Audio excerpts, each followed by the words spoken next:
tell me that I'm never. Halo semua, salam sejahtera Malaysia. Selamat datang ke channel Fels Lifestyle. Untuk Anda Bapak, sebelum ini ada satu berita ataupun satu isu yang panas. Ada yang kata kerajaan PHBN tidak mampu bertahan sehingga PRU16 akan kecundang di tengah-tengah penggal ini. Ada yang kata Anwar Ibrahim akan digulingkan.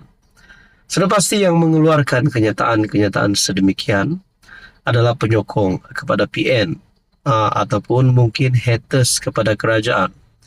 Saya pun heran kenapa nak benci kerajaan, nak benci Anwar Ibrahim. Baru-baru ini saja pun Anwar Ibrahim sudah mengeluarkan kenyataan berita baik berkaitan dengan hutang negara.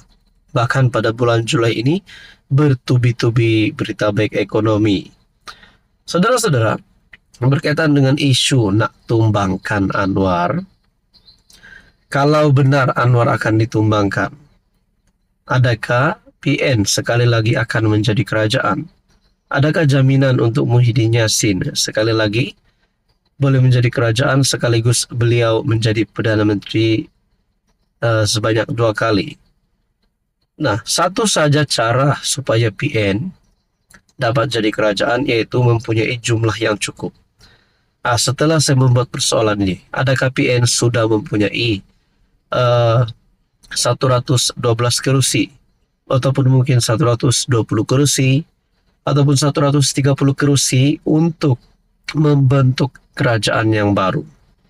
Persoalan seterusnya adalah dari mana kerusi itu yang boleh diperolehi oleh PN sekiranya mereka nak bentuk kerajaan baru.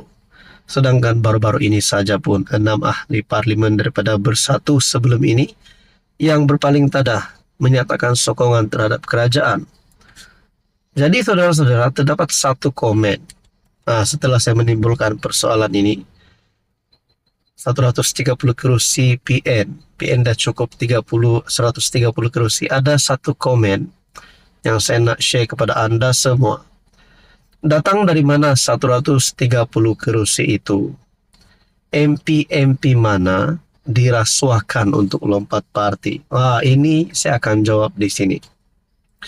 Tidak ada pun berita ataupun kabar angin PN ataupun Muhyiddin membeli kerusi ahli parlimen khususnya daripada kerajaan untuk membentuk kerajaan baru untuk menumbangkan Anwar Ibrahim. Sedangkan kita tahu baru-baru ini saja pun PN dah kehilangan kerusi. Bersatu dah kehilangan kerusi. Maknanya mereka perlu mencari lebih banyak kerusi lagi.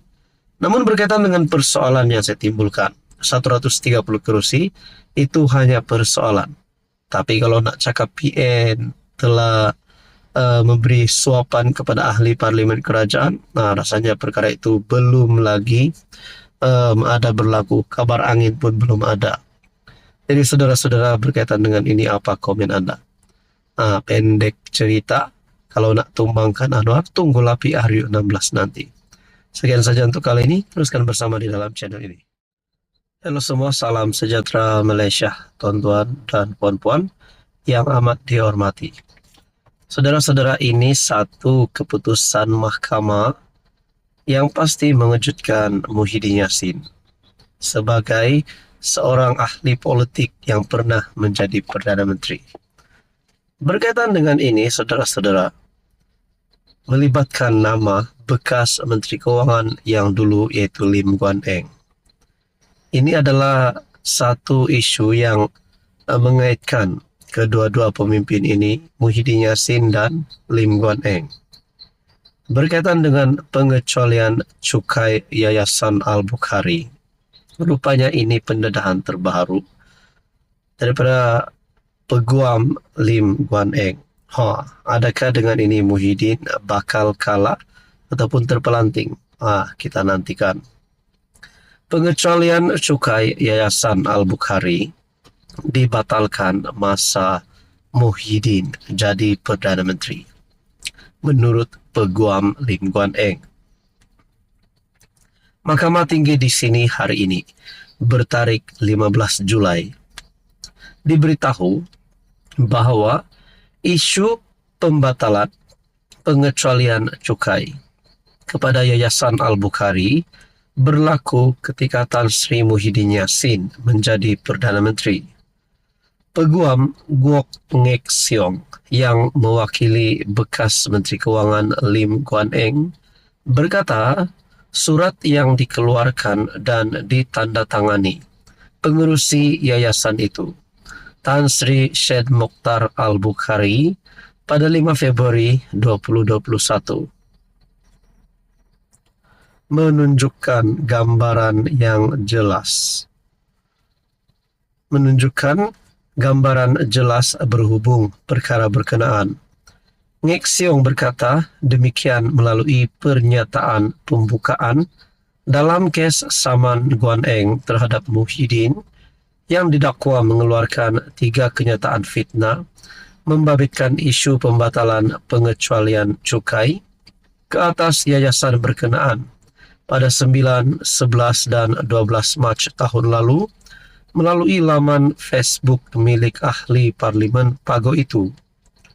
Menurut peguam itu, perkataan yang digunakan Syed Mokhtar dalam surat berkenaan adalah sangat jelas, yaitu baru-baru ini yang hanya boleh bermaksud ia berdasarkan pada tarikh 5 Februari 2021.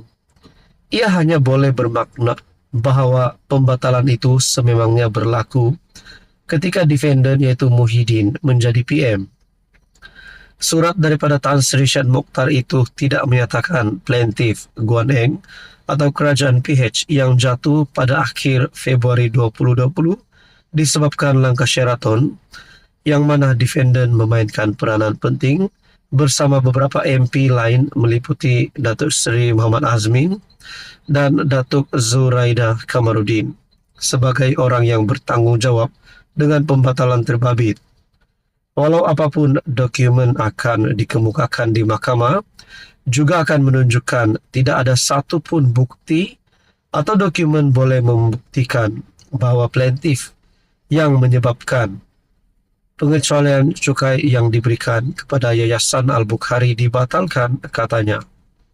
Malah Ngek Siong berkata PM Datuk Seri Anwar Ibrahim telah membuat kenyataan pada sidang parlimen 21 Mac 2023 yang didakwa membongkar dan mendedahkan kenyataan fitnah defendant.